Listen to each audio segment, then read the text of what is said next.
Hi friends, I am back to teach some more sentences by using the word keep. అంటే keep అనే దాన్ని use చేసి words ఎలా రాయాలనేది sentence ఈ క్లాస్లో చెప్పడం జరుగుతుంది. కీప్ అంటే ఉంచండి లేదా పెట్టండి అనే మీనింగ్లో వస్తుంది. కీప్ ఇట్ సేఫ్ అంటే జాగ్రత్తగా ఉంచండి.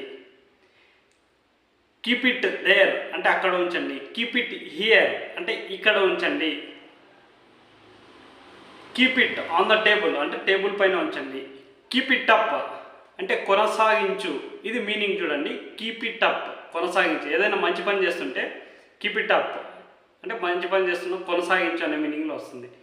కీప్ ఇట్ డౌన్ అంటే కింద ఉంచండి. డోంట్ కీప్ ఇట్ హియర్ అంటే ఇక్కడ ఉంచొద్దు. డోంట్ కీప్ ఇట్ దేర్ అంటే అక్కడ ఉంచొద్దు.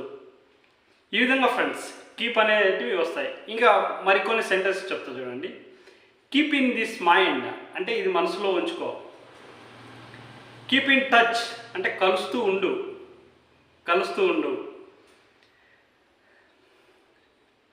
ఐ కీప్ మై వర్డ్ అంటే నేను నా మాట మీద నిలబడతా.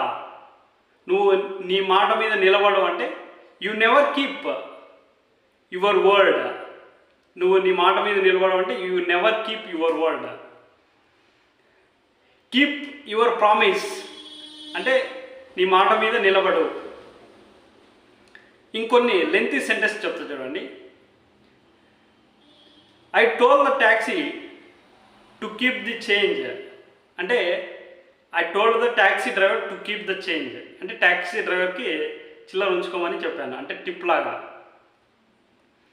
If we keep the tall building in sight, we won't get lost అంటే మనము ఆ టాల్ బిల్డింగ్ని